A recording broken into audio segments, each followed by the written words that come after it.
hold the little. All right. This is my audience. We got 5 people plus a dog. Sit.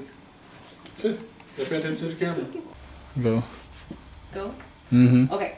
I want to talk to you guys today about diabetes.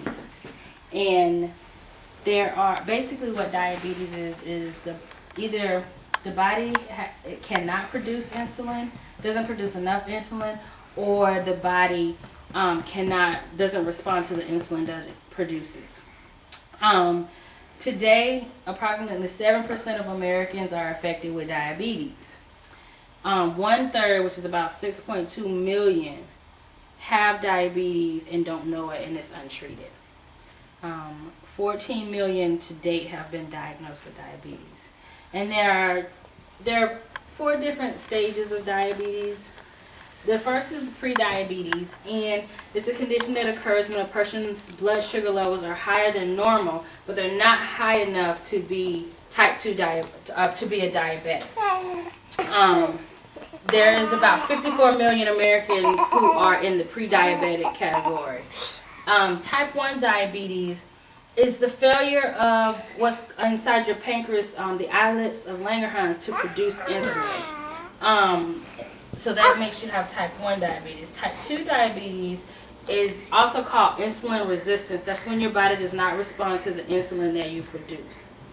And occasionally women will have gestational diabetes, and that affects about maybe 4% of pregnancies each year in the U.S. But once they have the baby, the diabetes disappears. Several complications you can have if your diabetes is untreated or you have it for a long period of time. Acute complications are diabetic ketoacidosis, non-ketotic hyperosmolar coma, and hypoglycemia. Chronic complications are you have vascular diseases, which are diabetic retinopathy, diabetic neuropathy, and diabetic nephropathy. Most macrovascular complications include coronary artery disease, stroke, peripheral vascular disease, diabetic micronecrosis, and diabetic foot. Okay. For type 2 diabetes, which is the most commonly diagnosed in adults, the treatment for that is weight loss, oral anti-hypoglycemics, and sometimes insulin. They do recommend dietary changes, as well as the weight loss.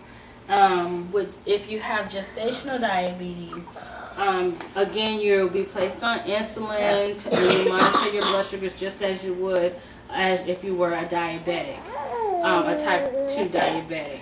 And then again, once you have the baby, the diabetes goes away. Type 1 is usually diagnosed in early childhood. You see this in your younger children before the age of 18. Having type 2 diabetes definitely increases your chances of having some of the chronic complications with diabetes. A lot of the times we usually see the vascular diseases with the retinopathy, which is has to deal with vision. The neuropathy, which is feeling, they lose feeling or they have pain in their hands and feet. And nephropathy is the kidneys, it's malfunctioning of the kidneys, and you see a lot of diabetics who have to get dialysis because their kidneys, they go into kidney failure. And it can also cause a stroke because it damages, just think of like a grain of sand going and it's cutting the edges. That's what, when your blood sugar is high, that's what it does to the inside of your veins. It cuts the veins, and then your veins can get hard, and so then you have this hardening of your veins. Okay, each year the American Diabetic Association, on their website, it states that each year 800,000 new cases of type 2 diabetes will be diagnosed this year alone. And it's also stated that women who have gestational diabetes later after their menopausal year, when they go into menopause, they will develop type 2 diabetes. that's almost a sign that they will develop type 2 diabetes. Also on the website for the American Diabetic Association, they have ways that you can prevent type 2 diabetes, but sometimes, like with my case, it was hereditary. So even with weight management, it's hereditary. My father has diabetes, my uncles have diabetes, so I was pre-diabetic even at my recommended weight. So sometimes if it's hereditary, you can watch your weight, but you will still be in this pre-diabetic phase.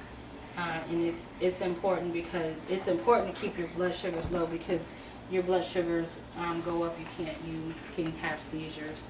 If they go too high, you can have seizures and go into a diabetic coma. If they get too low, you can have seizures and go into a diabetic coma.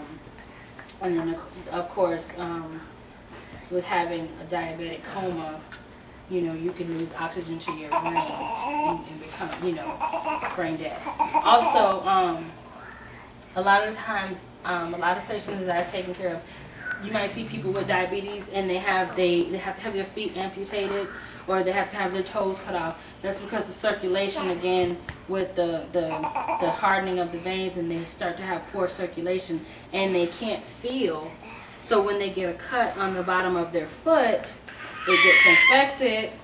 They don't feel it until their foot swells up, and then, or they go to the doctor, and by that time it's started to necrose and they've got gangrene and they have to have their foot cut off, amputated.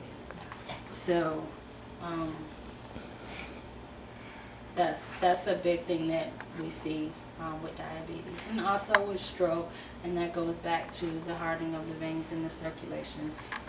Diabetes affects the entire body, from vision to, I've seen people who can't walk because of the neuropathy and the pain. So it pretty much, it can be a very debilitating disease if left untreated for long periods of time.